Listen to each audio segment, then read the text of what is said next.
Well, good evening to all our fastball fanatics, and welcome to another episode of the Baseball Bums. I am Benny Scala, aka the Playa. Now, you may know me from that hit adult film, He's Hard at Work. And if we're bums, then I am joined by my God. Every week you can't help yourself, can you? I just can't. As a very good friend said, I'm incorrigible. But if we're bums, then I am joined by my fellow Prince of Panhandlers, the great Jimmy Pharaoh. Jimmy, just my humble opinion, but few things in life are better than two good friends talking baseball, although an Argentinian hooker comes pretty damn close. I can't really say I can relate to the Argentinian hooker. I'm still getting over what did you call me? The Prince of what? Panhandlers? Yeah. Panhandlers. Yeah. Me? Well, we're bums, so we gotta, Oh, I see. You're playing into the bum thing. I'm just thinking right. about two guys. Think last week I'm just thinking about two guys from Brooklyn and the Bronx area, at a baseball game, and you've got us doing that. We were the Messiah of Mendicants last week, right? Yeah, that's true. God, I can't wait for next week. Or next week's title for your latest adult feature. Right, true. Yeah, I'll have started another one by then. But what I'm going to do is I'm going to throw a bunch of topics at you, and you're going to react. And, as the baseball bums, we can give our, I think, pretty educated opinions about. And are you ready? Yeah, I'm ready, man. Fire away. Okay. All right, here we go. So we would be neglectful if we did not talk about the hot topic du jour. Torpedo bats. So this became a news item after the Yankees blasted 9 home runs in the second game of the season. Now I've heard them compared to bowling pins, right? But to me, they look more like this. They look like Sheiky Baby's clubs. Good what do you think? What Good do you think? one. Well, I hit the ball, motherfucker. You could just see him swearing during our national anthem every game, getting thrown out before the first pitch. He'd be worse than the Hanson brothers in hockey. Oh, yeah. I'm listening to the fucking song. Yeah. I'm telling you, you guys do one thing. Shut up. I'm listening to the national anthem. One of the greatest movies ever, Slapshot. You just reminded me that it's about damn time that I watched that movie again. But oh, it's great. It is great. Now, I feel about the bats the way I felt about the steroid era. During the steroid era, it was not illegal. Come on, Benny, help me out here. What those guys were taking wasn't against the rules. It's afterwards that they implicated rules and hunted down, past transgressions. Meanwhile, Major League Baseball knew all about it the whole time. And this is slightly reminding me of it as to what could come. All right. Right now, it's not against the rules. The people are using it, correct? Yeah. Okay. I mean, my understanding is all they did was redistribute the wood from a certain part of the bat to another, and it kind of reshaped it a little bit. But that's all. Well, what I will say, as far as what it physically looks like to me, I'm not for it because I feel like a baseball bat traditionally, even Roots 56 ouncer from back in the old days, had a basic concept where it was smaller at the bottom and it would fill up at the top. And it was kind of like more evenly distributed, and it made sense the way the traditional baseball bat looks and has been swung for over 100 years. This thing bothers me in premise physically because now you've got this area of the bat at the top that's like huge. So to me, I feel like it's a completely hitter's advantage situation again, just like the steroids were. Until it's illegal, though, tough shit. Deal with it. I have no issue with it because it's not illegal yet. I have an issue with it before all the hypocrites come out and they make it illegal or whatever they're going to wind up probably doing, and then they'll start trying to take away the stats that the batters were using or diminish them, talking down, well, they were using those torpedo bats. You can't see that possibly coming. I can. Right. It's really funny. The game that made the bat famous was the game that Judge hit 3 home runs. He didn't use one. He didn't use the torpedo bat. He's got 6 home runs now, doesn't he? Didn't he hit another one today? He sure did, yeah. Yeah, he doesn't need it. He doesn't need it. Yeah. But just like the steroid list where like 85% of the players on the list sucked. Right? Right. Yeah. Most of the guys who were great. Rose and the rest of them in. Go ahead. They were great before steroids. Yeah. McGuire hit 49 home runs, and he was built like Bill Murray. Right. Wasn't built like Bill Murray. Would you stop? He was a big, skinny kid. That's what he was a was. he was a long, almost like you'd say at least thin, not maybe skinny, but you know, He was thin. didn't look like Paul Bunyan, but he still was No, able to hit 49 home runs. he looked more like a basketball player, you He know. did. He did. But he had that great swing, and he was strong. He was obviously very strong as a kid. He was an Olympic baseball player, and then, like you said, 49 home runs, and he didn't need any steroids whatsoever. Look, and that's Right. the other case too, like the Barry Bondses and the Roger Clemens and the A-Rods and all. They were all Hall of Famers. They were going to be Hall of Famers one way or the other. Everybody knew that they were taking it. The owners knew, the press knew, the fans knew. Just stop already. It's so hypocritical. The great What players are still the great players. Clemens' first Cy Young was what, 84, was it? Yeah. Or It was when he and was what a was he? kid. I mean, by the time they got to the Red Sox Mets in '86, Rogers was already a monster. You Right. know what I mean? He's But already he obviously the guy to deal with. Him and Gooden at the time were the two best pitchers. And wasn't he like, I think he was like 24-4. I mean, he had like one of those seasons for the ages. Roger And Clemens had a lot of those seasons for the ages. hell yeah. You know? I mean, I don't care what that guy took or didn't take. That guy is one of the greatest Right. pitchers ever. I mean, look at Randy Johnson. You know, I don't think he was ever on a list. I don't know if he was ever accused or anything. But if you look at young, skinny Randy Johnson, and by the time he's with the Diamondbacks, crushing the Yankees' hopes and dreams, that guy was cut. His forearms had like these veins and stuff. You know, you don't know who's taking what. You really don't. Well, and part of it is, I mean, when you work out, I mean, you do, like when you're younger, I mean, eventually you kind of fill out, your physique kind of naturally fills out. Yeah. Without taking anything, you just become, a little bit thicker and things like that. Right. I look at Randy Orton. We can switch to wrestling for a second. Look at Randy Orton. Look at how he's filled out over the years. He was a big kid to begin with, but my God, look at him now. He's like, they advertise him as 290 pounds, and the guy's got like 1% body fat. Right. Right. So, yeah, all of these guys should be let in. The torpedo bat in design, I think, is an advantage. It really is. It's giving the hitter an advantage. I mean, come on. I mean, a foul ball with the traditional bat could turn into a double into the right field corner with that bowling ball thing at the end. Come on. I think it's kind of ridiculous, but it's MLB's allowing it, so it is what it is. Now, are the Yankees? I don't know the answer to this question. Are we the only people the only team that's using it? No, there's other teams using it. I can't single them out right now, but I read about it. I was just like, okay, Apparently, the Yankees are using it better than anybody else, but I guess they won another game today. They're in first place, 5-2, and I was looking up the league leaders for both leagues. And the only one on the entire team that's in the top of anything so far, I know it's a small sample, 7 games, but it's Judge. We don't have a single pitcher in the top of anything in the pitching stats. We don't have a single other hitter besides Judge in the top hitting stats so far in the first 7 games, but the team is 5-2. Baseball is so strange nowadays, Benny.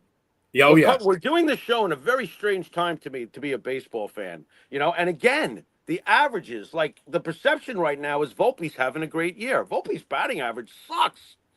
It's already like 208. It was 200 entering the game, and now it's 286. He was. He got 3 hits today. 3 hits today, yeah. Okay, so now he's having a good season, boy. Right.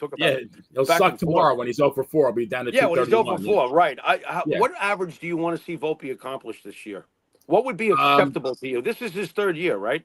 Yeah, I mean, so he was, I think, at 240 something last year, 209 the first year. Right. Now the first year he had 23 home runs. Went down to 12 last year, and it looks like he's going to be back. And he won a Gold Glove, but the big question is the batting average. I'm going to say I want to see him in the if he can hit in the 260s and hit like 30 homers, drive in like 70, 75 runs, steal 30 bases, 30-30 with Gold Glove. I'm happy with that. No. Well, first of all, I think the 30 is unreasonable. As far as you meant home runs, right, with Volpe? I don't see that. No? I don't see that. No, I don't. Listen, for me, I would accept if Volpe every year gave me 20, 80 RBIs, 20 home runs, 80 RBIs, and you got to give me 280. Because he's a good fielder. He just won a Gold Glove. So if you can hit for a good batting average, I think that this is what's missing here. See, if the Yankees, even last year against the Dodgers, who, yes, are completely stacked, had a lineup where guys are at the worst doing 250 at the very bottom of the lineup, okay. In today's landscape, okay. But Anthony Volpe, who's supposed to be your future and is supposed to be one of the Yankees to build everything around, I want a 280 hitter with a good eye. And I don't know if I'm asking too much. I don't think he's going to be a 30 home run guy. And if he is, he's probably going to hit 220. I'll take 20 home runs and 280. Well, I think at That's some point they have to decide what they want him to be because, yeah, I mean, right now he's hitting 286 with 4 homers in what 7 games. great so far. I mean, but obviously last year his home run total went down from 23 to 12, and his Right, but his average jumped from batting average went up how many points? like 40? about 35 points. Right. But I'd rather have a guy who can get on base so guys like Judge can take care of it. Now, are there enough Judge types? No, there's only one Judge. So that means Bellinger's got to knock in a lot of runs and Jazz has got to have a great season, right? I think Volpe has to not strike out 150 times a season. Yeah, that's no good at all. Not for him. He's a little guy. I mean, Yeah. strike out 80 times. Yeah, maybe you don't hit, like you said, maybe you hit 17 homers and you drive in 75. Now you're 17, 75, 280. You're going to play, great shortstop. You probably steal 30, 35 bases. I mean, that's a good shortstop. I could have sworn the perception of Volpe when he was in the minors and when Cashman refused to trade him for so many different studs was his not power. I never heard anything about how he's going to come up here and be an A-Rod at shortstop or some shit like that.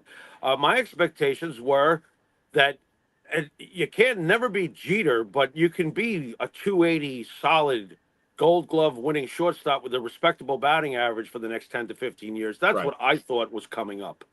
Instead, what I've seen is abysmal batting averages, surprising power, but with the power comes all those strikeouts. Look, when Reggie Right. Jackson struck out a lot, Reggie Jackson would also hit 35 to 40 home runs and knock in 100 runs and hit Yeah. 400 in the There was a playoffs. lot of production there. Yeah, so we can't have that. I'm he's off to a great start. Obviously, the batting average is where you want it to be, and he's hitting for power. Can he keep that up all year? No. I really Right. think this is going to be his make or break season. I think this is really going to define him because he's in his 3rd season now. I mean, he's still a kid, but Right. he's played 2 full seasons in the bigs. I mean, Right. I think he's going to hit a plateau at some point. But I Right. really I agree with you. I really think he needs to, just concentrate. And I don't know who's their hitting coach. Oy, you got me on the spot. Yeah. Who is their hitting coach? I mean, don't it's know. not Don Mattingly. I'll tell you that. That name almost came out of my mouth by accident. I mean, I wish Yeah, it no, was. it's not. It's not Don Mattingly, and it goes to show that the coach doesn't mean all that much as far as his impact because I'm not even wanting to know what his name is. In the past we've had a few decent hitting coaches, but nowadays everything's launch angle and stats that don't mean a thing to the basics of baseball, in my opinion. Right. I mean, you talk about a guy with a beautiful swing, never really swung for the fences, but he had the power. I mean, Mattingly. I mean, did he even strike out 100 times in a season ever? I don't think he did. No, Donnie was had like what I would call a launch swing. He would launch into a ball. He would drive into a ball. When he would swing, you could feel the forward momentum power of his body making it work for him. Like you said, Right. he's not the biggest guy, but he drove forward. He attacked the baseball when he hit. Does that make any sense? Because if you look at how he went after it, when he would hit those home runs, he would literally lean into the damn thing. It was like bang, he would twist his body forward in such a fucking forceful fashion. Pardon my French, but Mattingly was just almost like a coil, I was gonna just say it was like he uncorked. Right. Exactly. And Donnie had a great eye. Donnie was a great. I know what Mike is going to go nuts when I say this, but I would love to have Mattingly back advising the Yankees on how to hit in any fashion. Now Mattingly is a jinx. I get it. I have a couple of friends who stand by that Mattingly is a jinx and no, keep him away, because of course we know about 82 to 95 was Donnie's career. And of course, the year before he was a rookie, they got to the World Series. The year after he retired, they won the World Series. Now, what most people forget is that Donnie came back. What year did Donnie come back in? And I'll never forget the guy I used to work with. He came back in 2004, and there we are blowing the 3-0 lead against the Red Sox. And my friend, because I was watching with him all the time, he was like, "Get that fucking jinx out of the dugout." I'm serious. He was serious. He was like, "I love you, Donnie. You're a fucking jinx. Get the fuck out of the dugout." I don't want to think of him like that. I know, it's just bad luck. I understand, but I think it's hilarious that my friend had that take. He was like, "You're bad luck. Get the fuck out of here." Well, I mean, they The haven't numbers are won. with him, though. You got to give him that. He had a basis for his war. No, absolutely. No, but I mean, look at us now. We haven't won since how long now? 2009, 15 right. seasons. Well, people would probably start to say that's the curse of George or something. I mean, Yeah. George is gone. Hal has given us competitive teams, and we've gotten to one World Series last year, and George is gone. That's it. I mean, if I was Hal, I would be burning to get that title. How are you not burning? It's been 15 years. Your dad's gone. Don't you want to bring a championship home? I mean, where is the urgency? You want to establish your own identity, right? I mean, yeah, I would. Well, you want to be known as the winner. You don't want to be known as the kid that inherited daddy's, team. I want to be known as Hal Steinbrenner, world champion, as opposed to George Steinbrenner's kid. Right, exactly. And until that happens, he's George Steinbrenner's spoiled kid. That, by the way, it was George's wife that pushed for Hal to run the team anyway. I don't know if you knew that, but I've mentioned that before. Did not know that. No, sir. No, at the end of the day, because Hank was the one most like his dad as far as impulsive and not to be always trusted to make a sensible decision. Because while George was great at it, Hank was trying to prove that he was great at it. And don't you remember? Hank disappeared. It's like they locked him in a room. And Hal became the face and became the eventual owner. That was Joan pushing for that. She was pushing for that. She was in George's ear. She was like, "No, do not let Hank get a hold of this franchise. It's got to go to Hal. He's the responsible one. He's the, So that's the dynamic in the family right there. And Hank disappeared, and then Hank passed away, sadly enough. Hank was the one who basically brought A-Rod here. You remember that, right? Yes. And Hank's you remember his press conferences, smoking the cigarettes, talking like his dad. You never knew what the hell was going to come out of his mouth. And he's like, "We brought A-Rod here to win a World Series." Well, they did. By the time they had won that World Series with A-Rod, who carried them to the World Series that year, Hank was already locked in the cellar. Hank had already been ostracized pretty much. Yeah. And that shit never came out, but it's pretty obvious what happened. Yeah, it's about time. But so we talked about Judge. I think he's using one of these instead of a torpedo. A telephone pole? Yeah. Oh, my God. I mean, he hit another one today. Judge, so what stole the bat from the Gas House Gorillas in that Bugs Bunny cartoon. Yes. He hit one today, right? Yeah, he hit another one. It's really funny. We are like people. That was the first thing I thought of when I saw the telephone pole. I thought, left field, right, Bugs Bunny, right field, Bugs Bunny. And with the guy with the telephone pole. But yes.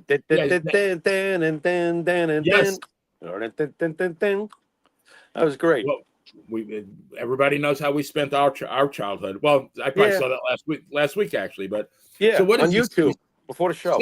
6-17 in what 7 games? Yeah. Do you really think though he can surpass what he did? Do you think he's going to get more than 63 home runs? I just wonder if the guy's is he going to stay healthy? I mean, well, that's always the question with Judge. Right. I was talking to Mike. Now, I don't know how you feel about this. Mike thinks that Judge will be defined as like a Dan Marino because, great stats during the regular season. I checked, it's funny when Mike and I were on the phone, I looked up Judge's record. He's been in 15. This kind of floored me. He's been in 15 postseasons, and I think he's got a 205 career average. But I think one or two good ones. Like I think he can eradicate that. Well, to tell you the truth, all you really need is one. unless you're A-Rod and they're just going to hate you forever. Um, I feel like A-Rod got the job done at the end of the day. He came here as he was a Hall of Fame, first ballot Hall of Fame shortstop, and then he went to third base, and he was great at third base for a decade. He won 2 MVPs, and they won a world championship. Uh, Judge still has that opportunity to fix what's broken. Dave Winfield fixed what was broken in his reputation. Of course, he didn't do it with the Yankees, though. Wound up Right. doing it with the Blue Jays about a decade after being called Mr. May. Life is funny like that. Judge, one great postseason could fix everything. Right. And he's obviously the positives about Judge is he's a fantastic person from what we've seen.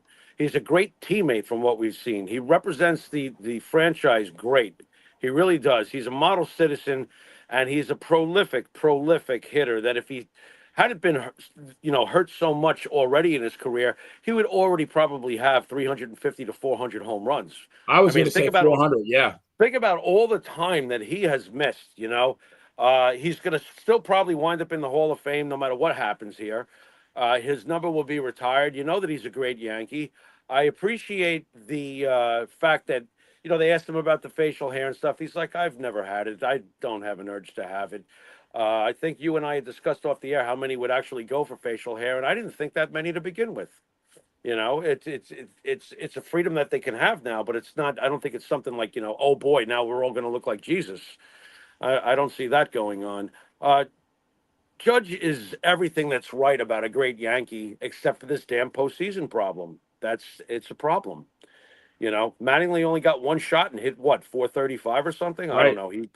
He was fantastic in the postseason when he was given that opportunity. I don't know what it is. A-Rod had that problem too. Then he overcame it. But A-Rod overcame it by talking to Reggie Jackson that particular year. Reggie Jackson made sure he got in A-Rod's ear that year about the postseason and how to approach it and how to take all the pressure off yourself and turn it into arrogance and confidence.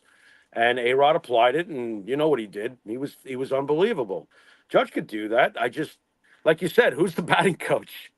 While Judge may not need too many tips, a guy like Reggie Jackson, he might listen to when October rolls around.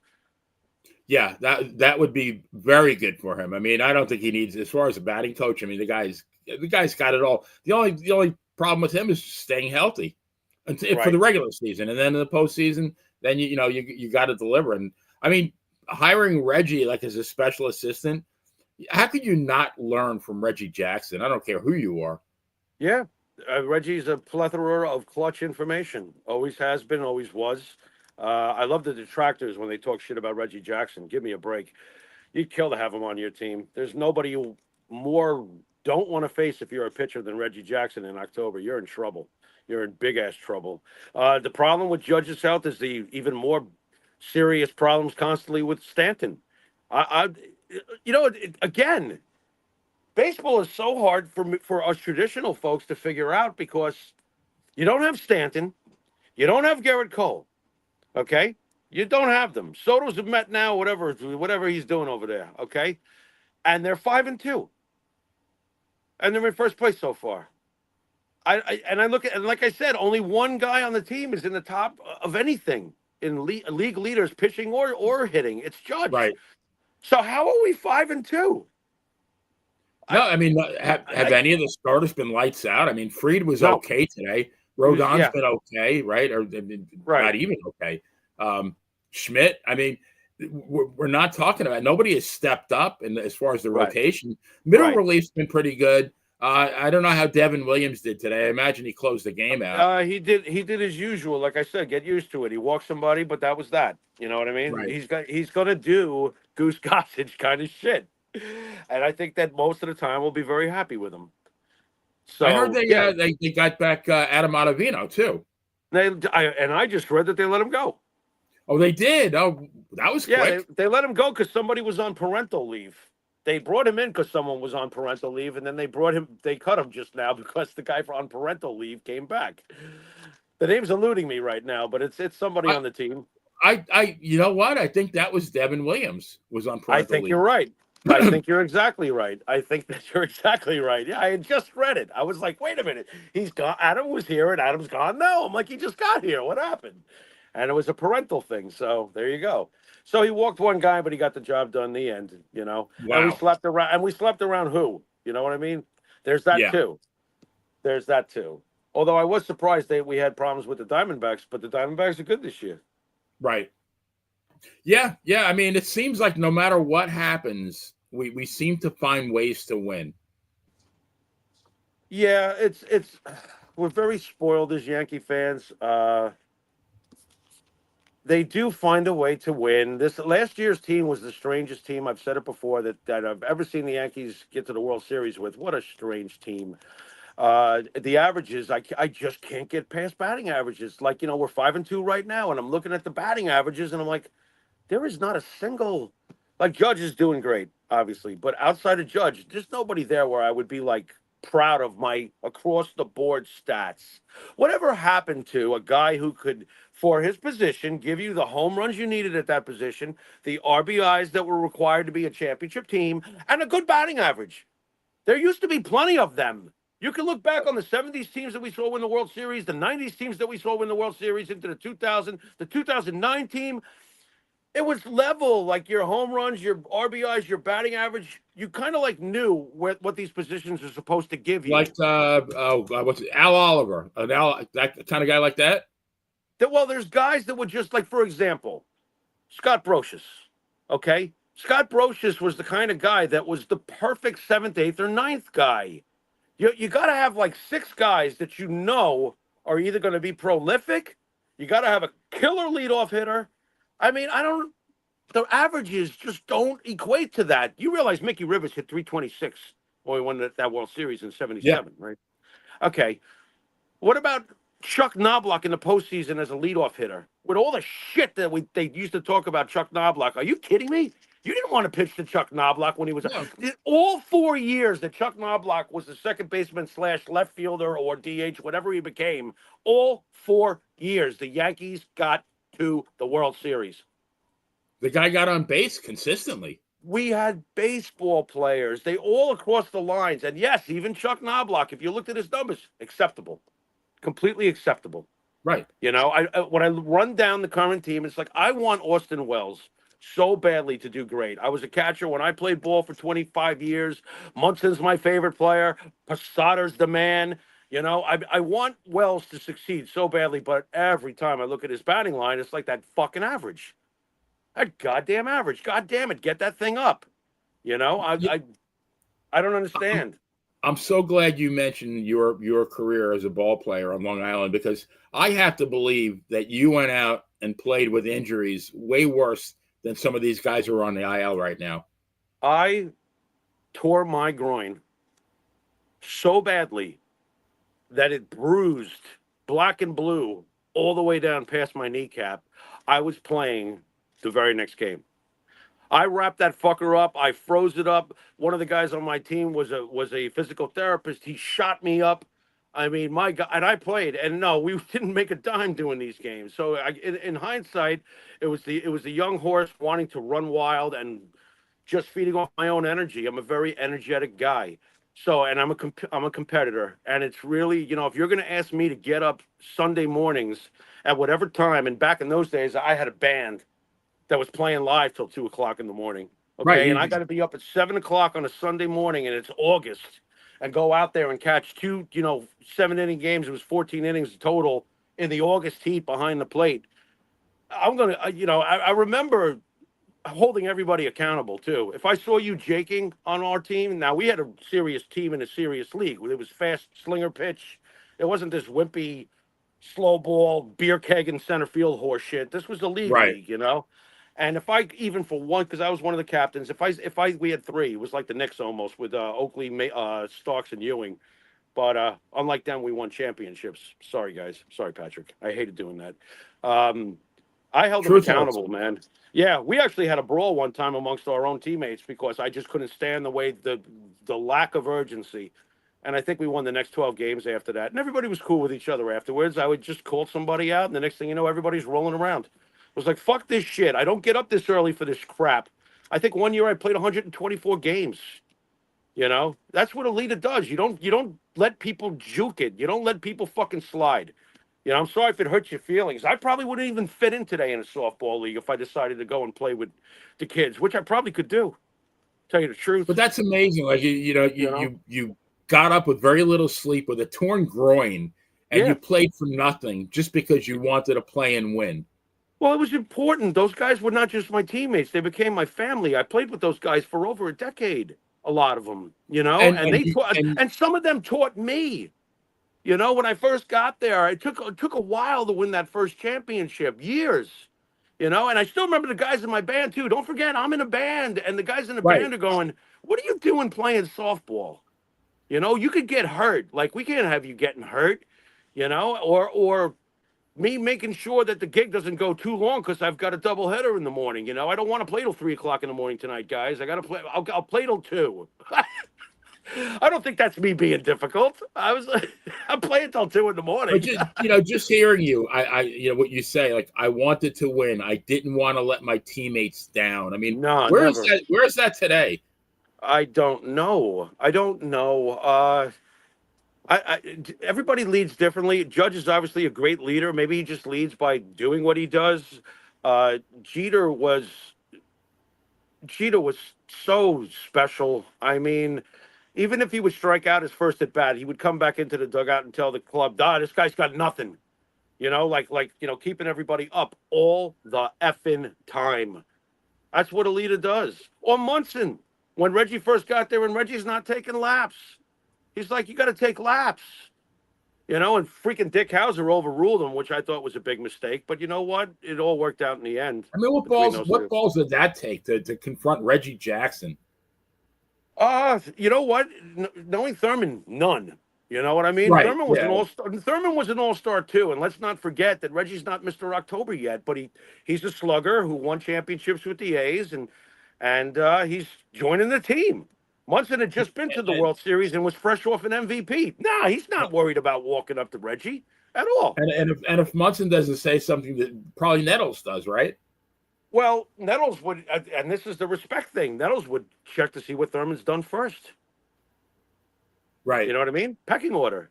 There was a pecking order on that team. Reggie broke that kind of, and was it awkward for a while? Yeah, but at the end of the day, Reggie put up. You either put up or shut up. Reggie put up. And, when Reggie's hitting those 3 home runs, you see the big hug with him and Thurman, in the Right. dugout. When he gets to the dugout, Billy smothers Reggie. The joy that's there because they all did it together. But yeah, Reggie stepped up. The first home run, it's interesting too. When Reggie hit those 3 home runs that night, the first home run that he hits, Munson's waiting for him at the plate and gives him a quick pat on the butt, like, "Let's go to the dugout. Good job." You know what I mean? On the second one, now it's like, okay, something's in the air. Let Reggie celebrate it a little bit. By the third one, the moonshot that landed in the black seats, everybody knew that Reggie had basically delivered the title to them. But the love was there, the respect was there. They were friends at the end. A lot of this stuff is crap. Right. Reggie wept for him in the outfield. You still remember him taking the glasses off and stuff. Come on. Oh yeah. Oh yeah. They were teammates for years. And they climbed the highest of heights together at the end of the day. Now, to the people in the chat room, when Yeah, who we Jimmy, got? Who's out there? we had Bartman, a Wisteria Hall official. Oh, We have cool. ESO creator Bruce. We got Jason Monty. Bruce, I saw you called. I got to get back to Bruce. Go on. But I wanted to tell him that what Jimmy's not saying is that when he tore his groin, the team fined his girlfriend $5,000. It was a baseball injury, you perv. All right, okay, we'll kayfabe it. But Wow. so on to we talked about Shohei Ohtani last week. Yeah. The hated Dodgers. So they are currently 8-0, and I wonder, are they going to lose a game this season? So they signed half the Japanese league during the offseason, and their lineup is more loaded than a senior citizen's Depends after an afternoon at the Golden Corral. Can these guys be? How am I supposed to give you a sensible, well thought out baseball analogy when you give me imagery such as aforementioned? Yeah, I know. But I mean, can these guys be stopped? Is it? It's just a matter of who's going to come in second. Yeah, but you know something though. I agree with like I said last week on the baseball bums. All roads go through Los Angeles right now, obviously. But here's the beauty of baseball, and we've seen it to the chagrin of us as Yankee fans. On paper, do you think that the 2003 Marlins had any business beating the 2003 New York Yankees? Absolutely none. What happened? Shit happens in baseball. I mean, any given day, right? I mean, How do you know that somehow in the stupidest of circumstances here that the New York Yankees somehow get back to another World Series, and Aaron learned from Game 1 of last year where momentum changes everything. What, you folks have never seen Doctor Who? The slightest change in a timeline can change everything. You know, maybe he learns from it. Maybe they do win that first game that they needed to win to make it a 7-game series or whatever the frig, and find a way to win it. You know, that's baseball for you. The Dodgers are clearly going to win 100 plus games. The real question is how many over 100? Is this like 105, 107 win team? I mean, what is this? well, they won last year without. I don't think they even won 100 last year. I think it's one of the first seasons under Dave Roberts that they didn't win 100 games, but they won the last one, and that's what counts. Clayton Kershaw, is he the greatest pitcher of his generation, or is he more than that?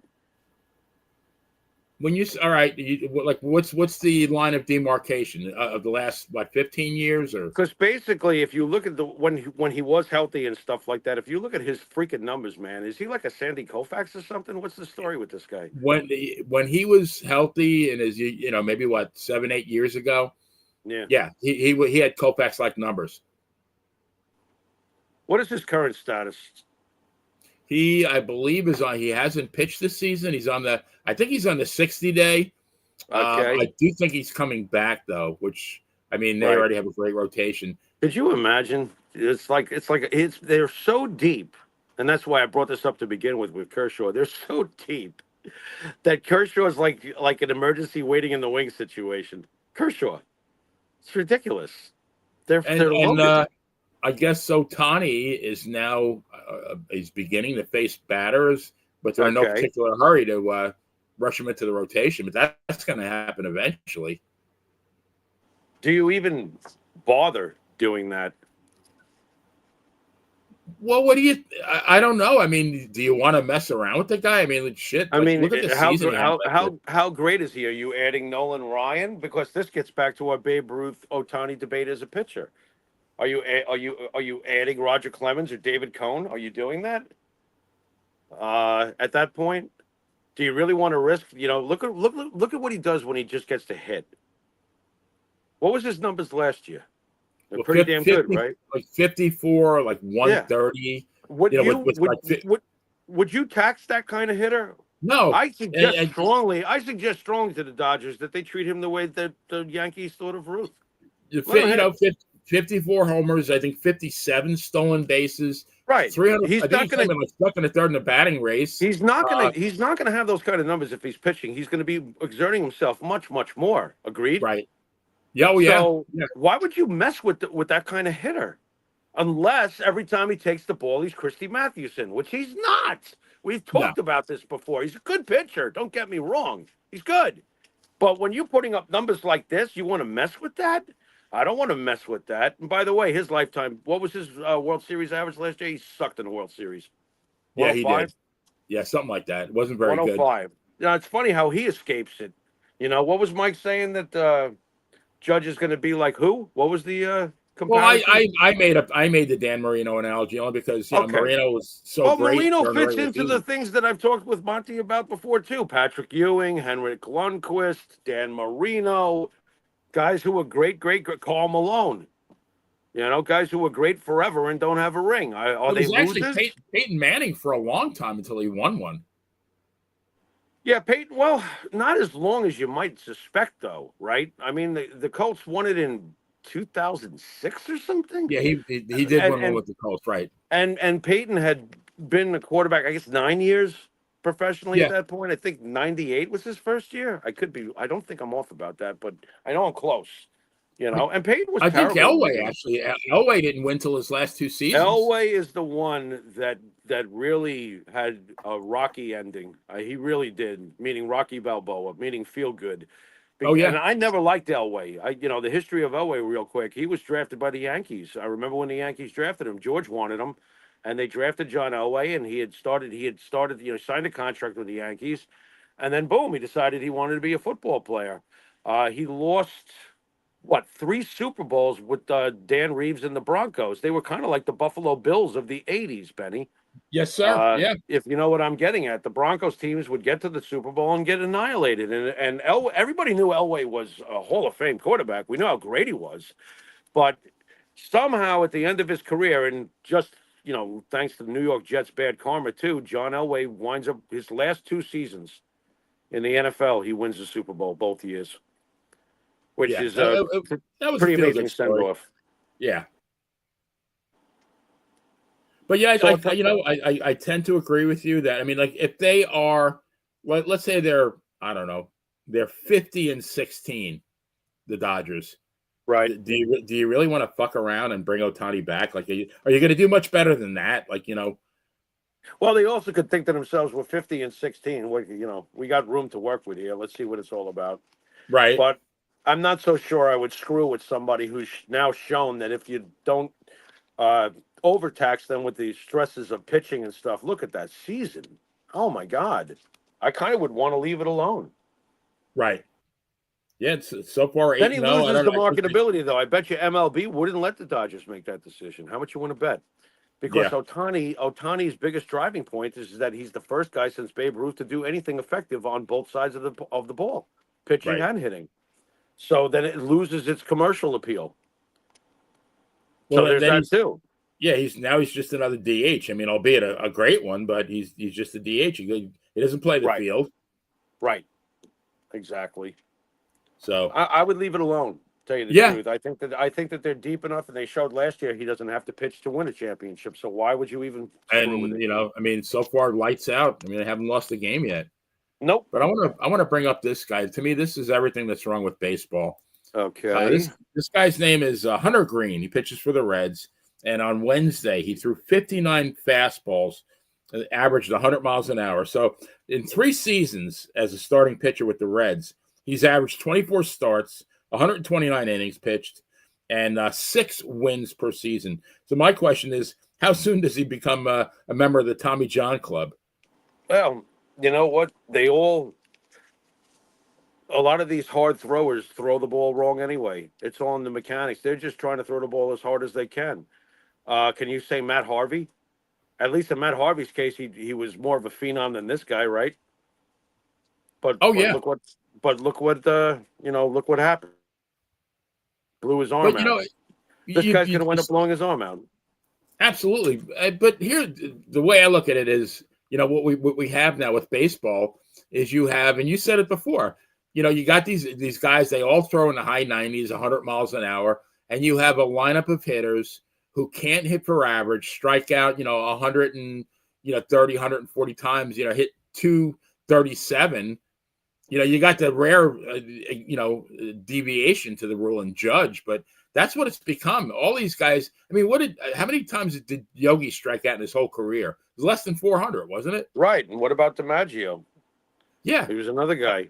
I think But even DiMaggio, we don't even have to go back that far. For God's sakes, we saw Rod Carew, we saw Wade Boggs, we saw Tony Don Gwynn, Mattingly hit, we saw Tony Gwynn.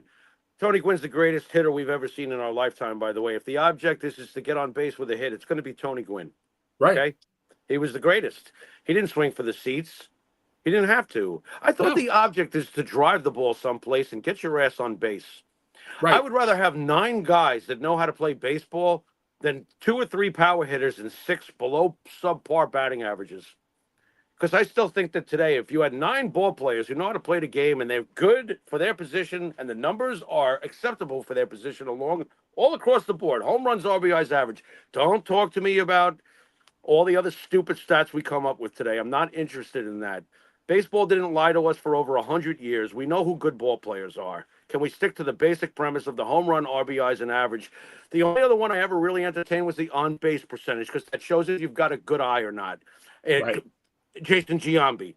Hello, you know what I mean? Jason Giambi came here and went from a 300 lifetime hitter to a 250, but his on base percentage was always around 400 or over because he had a great eye.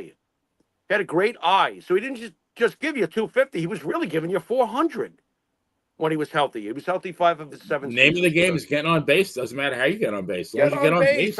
I think that 9 Pete Roses are going to beat 9 Harmon Killebrews. Okay, Yeah, I guess that's what I'm trying to say. 9 Pete Roses are going to beat the snot out of 9 Harmon Killebrews. They're going to bleed them to death. Single uh, here, double there, triple here, occasional home run. The final score of that game would be like 9-4. Killebrew might get a couple, like, a walk and then a home run, a couple of innings, right? The Killebrews. But I mean, everybody else, if there's 9 Roses, they're killing you. but wasn't it? I think what we've lost here is to you and I growing up, hitting 300 was special, and I don't think really people care about that anymore. Obviously not. They care about launch angles and war. What Yeah, and you got to explain to velocity. me this wins above replacement horse shit. This is how I'm supposed to judge a player when I'm looking at a 230 batting average?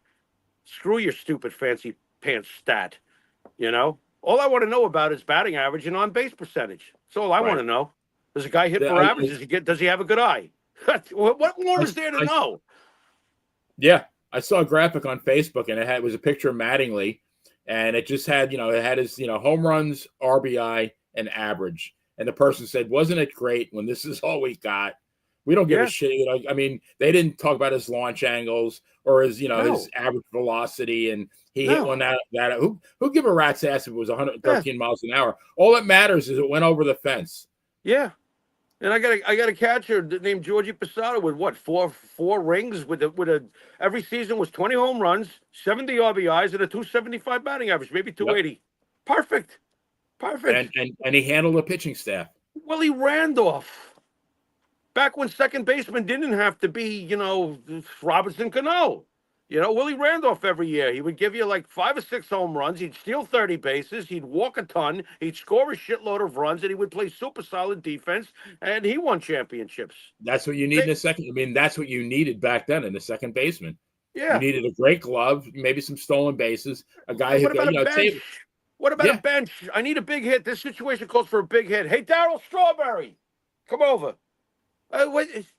The blueprints are there for success, and I scratch my head sometimes when I see these teams over the years that Cashman's put together since we haven't won a championship, and I'm like, don't you know the formula? You were part of that formula, that blueprint. 98. Cashman was a genius trading David Wells and bringing in Roger Clemens after the 98 season. That was genius. right. I mean, you trading for Paul O'Neill when the Yankees were smart enough to trade for Paul O'Neill. That was genius. Roberto Because Kelly. I remember at the time we were upset. Oh, now Roberto. I liked the trade. I was like, oh, good.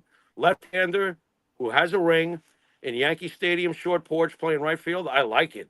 you And were I didn't finding realize we were those going to get a Hall of Fame level Paul yeah, O'Neill when he was with the Yankees. That was a Hall of Famer. looking for the He, pieces of the puzzle. That's what they were trying to yeah. do. That's why the number got retired. 9 seasons with the Yankees. If he had played like that his whole career, he's walking into the Hall of Fame. So I have to. Mike brought up Rick Cerrone, and Yeah, he what said, "Why about him? don't we ever talk about Rick Cerrone?" We should.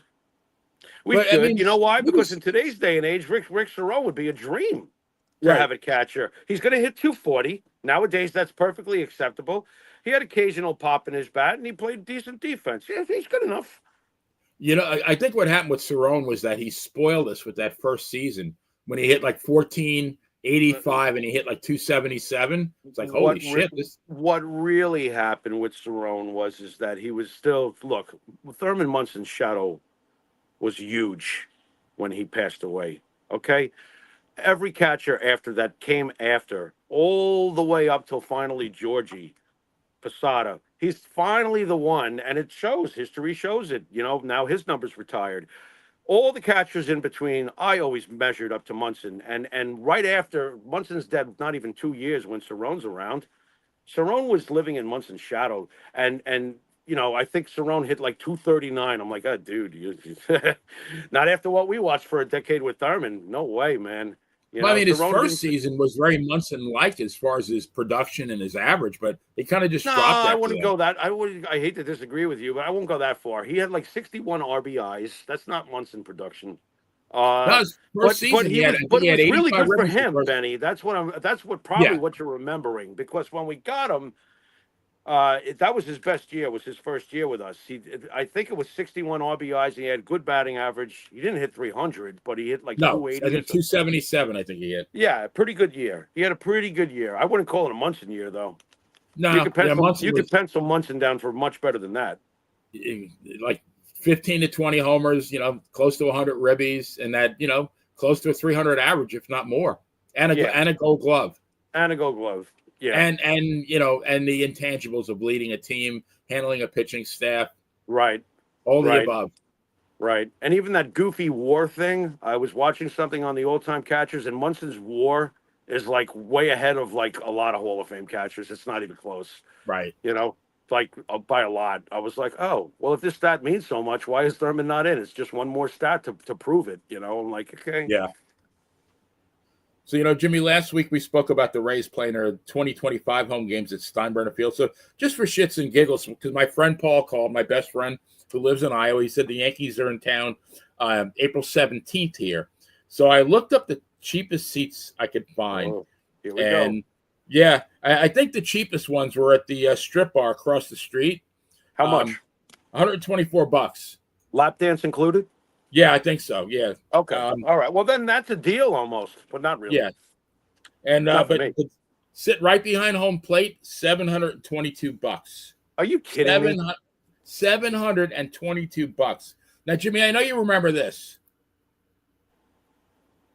You remember this guy, right?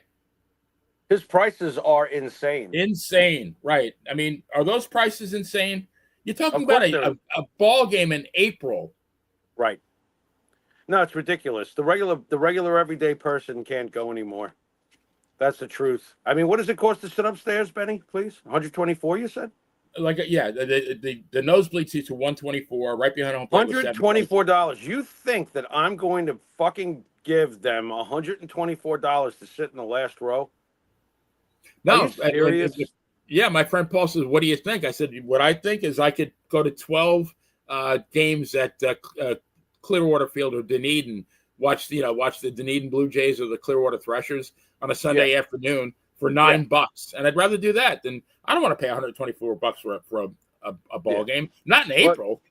You live long enough, you see a lot of fucking injustice. Okay, like I'm flashing back right now. It's 1992. Showalter's first year with the Yankees. The Yankees are starting to turn and get better again. And at the job I had at the time, because look, I was in a band, okay? So whatever jobs I could get came, the band came first. I was gigging a lot, and a lot of nights of work were involved with the band. And so I had a basic job just delivering auto parts in my local town. I think they were paying me in 1992 $5 a fucking hour. I That was sounds able about right. to, on my off day, on a whim, I just decided, screw it. I'm going to go to the Yankee game. I got in my car. I drove to the Bronx. I paid for parking. I paid for a ticket. I was somewhere in the upper deck, but it was great. The Yankees won that day. I came back home. I didn't even feel the dent at $5 an hour, maybe $200 a week. I didn't even feel the dent from going to that game. So what does that tell you when you tell me it's $722 to sit up front, and it's $124 to sit where I sat all those years? Are you kidding me? I am not going to any more games. You have priced me out. Right. Completely. I can't even afford your fucking parking. I've seen the parking fees nowadays. $50 to park? $50 to park. 50. Not 5, not 10, not even an absurd 20. 50? I've seen this. I'm like, what the are you fucking kidding me? Who's got the money for this? Well, and I was going to bring up, it's not just baseball, but I was talking about this last night with somebody. If you want to do a meet and greet with Braun Breaker, before WrestleMania. It's $499. I mean, how many parents can afford that? Not the ones I grew up around. Not in the neighborhood I grew up around. Even And I think even if I mine grew couldn't up in a afford it, nice upper middle class, well, middle class at least doing okay neighborhood. I grew up in a nice neighborhood. I don't think a single one of us could afford that shit, you know?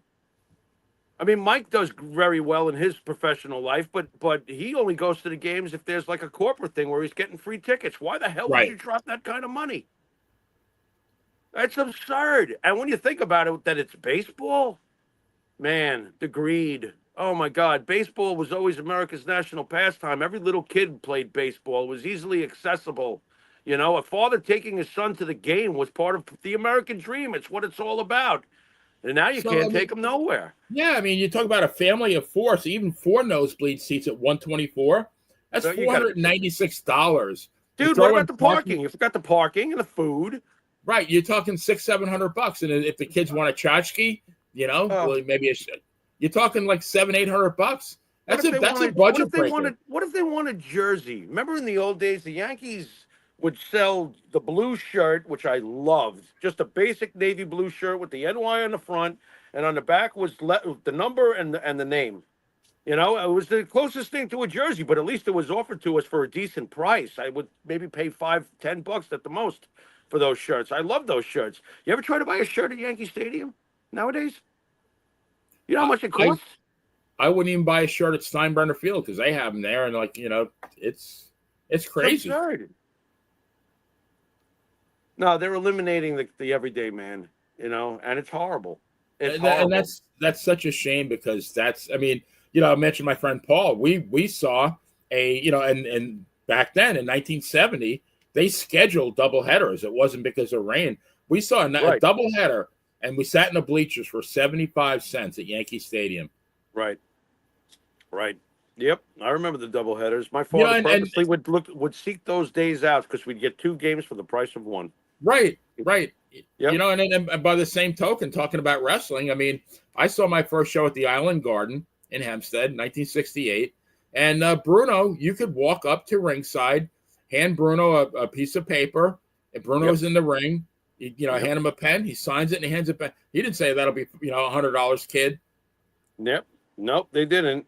My father knew where the Yankees would park, and we used to back in the '70s is when we started doing that. We would go over by the entrance for the players, and we knew the parking lot. We'd see the cars pull up, and we knew who was who by their car.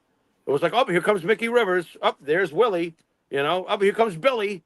You know, and they'd walk right past you, and they would all stop. Well, most of them would. You know, they would all stop. Munson rarely stopped. I got to say that much. But he did acknowledge everybody. He just didn't stop. He wasn't one of them. Right, Willie always stopped. I remember Willie would stop. Mickey would stop. Mickey was definitely in love with the fans. You know, it was just a different, more simple time period. And no, they weren't worried about is this ball going to be sold tomorrow on the internet when they were signing those baseballs. Just a much more organic time. You don't have the internet ruining everything. There we get back to the internet again. But it's the truth, though. When those guys were signing those baseballs in '77, they're not thinking that you're going to have it on eBay tomorrow. right. You know what I'm saying? It was just, Well, I and you love wouldn't think of it. baseball. I love this player. Sign my baseball. You've got it. I love my fans. Here you go. Have a great day. Let's win. Yeah, it's like thanks, Bruno. I'm gonna bring this over to my next door neighbor and sell it for $5. Like you Right. treasured that piece of paper or You whatever he did. signed for you You because it was did. Bruno. It meant That's something. I right. mean, Yeah. I can't even imagine. I mean, one of my last jobs before I kind of semi-retired was I worked for a collection agency, and Mm-hmm. I wonder and some of these people ran up huge credit card balances. I got to think that some people probably had some misfortune in their lives, but I have Yep. to think some of these people just went to a WrestleMania, spent $5 grand, $10 grand, and then said, screw it, I'm not going to pay for that shit. And here I am trying to get the money from them. Yeah, I mean, I don't know, man. you're paying for something that you really, I mean, had if you needed to pay cash out of your pocket, you wouldn't. Yeah. A lot of people wouldn't dare do that. But The times got so hard and it was so painful for me. I had to sell a lot of my autographs. I had a Thurman Munson autograph, and I knew it was real. It had been certified real by the top guys that do that stuff. I think it was Spence at the time. But I had to sell Munson's autograph. I had to sell the Joe DiMaggio autograph that I had given to my father. I had to sell it after he passed away. It killed me to do that. I mean, times are tough, is what I'm getting Yeah. at. Times have been tough for quite a while now, and to have these kind of prices, it's obvious that only the rich or the lucky are showing up to these games, the more fortunate, because it certainly is not me. I No. can't go. They've priced me out completely. $124 to sit upstairs. I Hey, think if I'm going you. to sit upstairs for anything, I'll sit upstairs for Iron Maiden for $124, not to watch a freaking April baseball game. I'll just stay at the strip club and get the lap dance. We'll get a lot more Yeah, pleasure that way. yeah, yeah. No happy It endings, though, Benny. Keep it clean. no, well, yeah, it's a family show here. So Yeah. last but not least, do we put this guy in the Hall of Fame? Should have happened while he was alive. Thank you. You want to sit there and everybody wants to stand on their high holy horse and judge a guy like Pete Rose. Oh, stop it already. He didn't kill anybody. And yeah, he did a terrible thing and he was banned the rest of his fucking life. I would think after a quarter of a century or so, we would have softened up on him, for God's sakes. Willie Mays did gambling too. Okay, it wasn't on baseball, but they let him back in. There's been a lot of people who've made mistakes. He made a fucking mistake, and I certainly think he paid the price for it long enough, and then he paid for it longer than long enough, and then he died. And he Well, said before he died, they'll put me in one day, but it'll be after I'm dead. And he was probably right about that, I because got to Pete be Rose right, but should be in the I mean, damn Hall of Fame. maybe I'm a little bit different. Gambling to me is an addiction. It's an addiction. It's like drugs. It's like alcohol. I mean, there are a lot of very flawed human beings in the Hall of Fame now, aren't there? There are tons of them. Tons of them. Some of them were like, we know about Ty Cobb's shortcomings as a person. We know about Honus Wagner being an absolute prick. There's plenty of guys who had problems. Mickey Mantle was obviously a certified drunk in his lifetime. There's an addiction, right? And a serial womanizer, just like, and Babe Ruth was Right, too. right, right. Plenty of them had problems. But the thing that pissed me off the most was the one judging Pete Rose, and that's Bud Selig. Bud Selig was the biggest piece of shit ever associated with baseball. What a piece of shit. Did absolutely nothing for his own hometown Milwaukee Brewers that he owned. Nothing for years. Made money year after year, hand over fist, and gave the Milwaukee fan base nothing. Nothing. Just as an owner, let's start there. As a commissioner, got on his high horse about his best friend Bart Giamatti, blah blah blah. Fuck Pete Rose. Oh, he's terrible. He cheated. He did this. This is coming from the guy who oversaw the steroid era, knew all about it, and then distanced himself on some high holy ground and fucking buried everybody else he could have that was associated with it. Screw you. You're Right. the Wizard of Oz behind the curtain. Fuck off. I despise Bud Selig. Absolutely, got to be my number one of all time. Of all the Not people I've good for the disliked in game. baseball, But huh? I mean, was there anybody who was more passionate and loved baseball more than Pete Rose? If there is, I got to find him. Well, it's why I used him earlier as to if I could pick 9 ball players, a type of ball player for all 9 of my batting order and defense and running and everything else that they do, I'd want a Pete Rose, because you don't have to worry about your lineup jaking it. There's not a single person that's not going to give 10,000%. Notice I didn't say 100% or 1,000. Pete Rose gave 10,000%. All right. A winner, obviously, right? A certified winner. And as far as knowing how to get on base, there's a reason for that. There's a short video out there on YouTube where Pete Rose explains the 6 different things you do if you're in a slump. And it's brilliant. He made it look really simple, but it's not. It's not simple, but he made it sound simple. Talking about where you are on the plate. What is your current problem? It's where you're standing. It's what you're swinging at. It's what you're not swinging at. Blah, blah, blah. But he explained it, and it was like, oh my God. No wonder this guy has the all time hit record. No wonder. He was a scientist about it. On the surface, people think Pete Rose was like just stupid, just a one talent guy that could play baseball. No, he was smart. It's how he played baseball. It's how he broke it down in his mind. And if you ever listen to him talk about the game itself, guy was a genius. He was an absolute genius. He killed And us what in was, '76. He was, oh my God. I would rather have 9 Pete Roses than 9 Harmon Killebrews any day. He's the prototypical complete baseball player. That's what you what want from him. what did And that's what he gave you. What did Mickey and Whitey nickname him? Charlie Hustle. Yep. They saw him. It was, I think, it was an exhibition game. The guy bolts to first base on a walk, and Yep. and one of them said, to, "Look at Charlie Hustle over there," and it stuck for his whole Yep. career. Oh, But I mean, I loved when he was managing and he pinch hit himself and he drove one up the middle. I was like, Pete Rose is inserting himself in this game, folks. And I mean, flattened one right up the middle. not that it was a great thing, but I mean, the guy bowls into Ray Fosse, the catcher for the Right. Indians, at an All-Star game. I don't think he meant to hurt him. I think that he just was in the intensity of the moment. That's how he played. And back then, that's how baseball was played. But like in his mind, it wasn't an All-Star game. It was a baseball game that he needed to win, and that's how he was. I don't think anybody will have the passion and what was he? I think he was an All-Star to either 3 or 4 positions. I think second, third, outfield, and I'm not sure about first. Well, he did play first also. Yeah, he might have been an All-Star 40. I mean, to be an All-Star. I could see it. I mean, he had a ton of All-Star selections, obviously. And he did. That was great. The guy was great. Was buzzed by year after year after year. Should have been in a long time ago. And the one player I do compare him to is Ty Cobb. We got to see someone who plays like Ty Cobb. Right. That's Pete Rose. That's how Pete Rose played. And nobody noticed that there's nobody else that played like Pete Rose. You could think of a lot of other guys that were, exciting and ran the bases and did all sorts of shit, but nobody was the full intense package that Pete Rose was. Ricky Henderson was great, but he wasn't Pete Rose.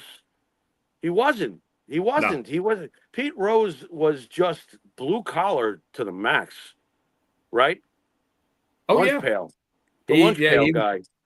Had a bologna sandwich and a Twinkie, and he just came every day, and he, got his 200 hits every season. The Reds were great. I mean, yeah, he was to, if I'm going to compare baseball players, like I would almost like machines, he was to hits and had that stable career, like you just said, 200 hits year after year after year. He was to getting on base what Hank Aaron was to hitting home runs. Right. Year after year, Henry Aaron, you could pencil him for 40 home runs or so, right? Year after year after year. So that's what Rose was. He was a machine, like Hank Aaron was for so many damn years. He just kept doing it forever, and he won a championship as an old guy with the Phillies, didn't he? Yeah, he did. He did. Yeah. I saw incredible. I got to stay away from Facebook. Somebody said that Ichiro was overrated. It's like, oh, stop it. Yeah, that's what I said. I mean, I said a few other things besides stop it, but it's ridiculous.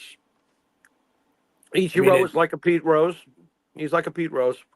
Well, I mean, better to come into the better league, arm, by the way, better arm. Right. Oh my God, a cannon in right field, and don't run on him. Yeah. To come into the league and for your first 10 seasons, hit more than 200 hits. Yeah, I mean, if you're talking about who's even in the conversation with the Pete Rose, there's one. Ichiro is absolutely right. It's a very short list, though. Right. But then again, it's not like Ichiro has over 4,000 hits.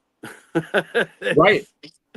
Yeah, Ichiro might have had 4,000 hits if he started in the major leagues a little bit younger. Right. Yep. And when does Matsui get in now that we're including the Negro League stats? When does Matsui get in for his professional over 500 career home runs? I mean, fair is fair. Come on, like you bet Negro Leagues. You got to bet Japanese baseball because Japanese baseball, I believe, was at a higher level. Number one, and number two. I mean, the stats have been vetted. I mean, like you're not going to click on the Yakult Swallows from 1961 and see seven guys named Smith that you don't know where they were born. If they threw right here, you got some fakakta stats there that they hit 289. Yeah. You don't even know their name. Right. Exactly. Yeah. Exactly. Matsui's got over 500 career home runs between the Japanese league and the national Major League Baseball. Yeah, that's a damn shame. He should absolutely be in. I think one day the Yankees are going to give him a plaque. I don't know. I don't think they'll retire his number, but I do think that you'll see a day for Matsui where he's given a plaque like they gave Tino one. Tino Martinez has a plaque with the Yankees. His numbers were not retired, but he's got a plaque, which I thought, even that I was a little surprised at. I'm like, oh, wow. Right. Okay. That's interesting. I'm not saying he doesn't deserve it, but what did he play? Six years the first round, and then one more year later on, like 7 years with the Yankees, Tino? I'm pretty sure. I believe so. You know, they gave a plaque to Willie Randolph. I know Willie's got a plaque Yeah, in Monument Park. You know, so I think Matsui one day will yeah, probably he be does. He given a deserves plaque. it. He's a Of great course, he Yankee. deserves it. What about he was a World Absolutely. Series MVP for God's sakes? That last game where he. By the way, Right. you look at Ohtani with the 105 batting average. Look at Hideki Matsui in the World Series clinching game. What did he have? 2 home runs and 6 RBIs in that game alone. I was like, what Yeah, the fuck? Clutch. He was money. He was. Jason Moaning in the chat room saying the biggest slap in the face to Rose is that gambling apps are now partnered with the MLB. Right. How ironic.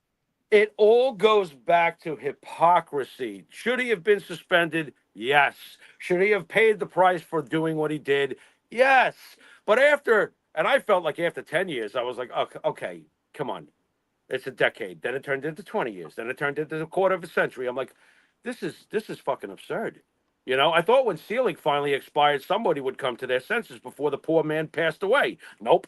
I'm like, wow, you guys you just swear by each other, don't you? You upper tier fucking crooks, don't you? You know, that's how I looked at that. I was just like, give me a break. It's just the big rich fat pigs deciding who gets in and who doesn't, and considering themselves holier than thou. If anybody was more guilty than anybody else during the steroid era, it's Bud fucking Selig. Sorry.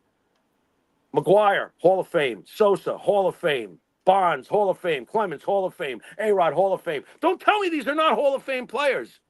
You're just full of shit.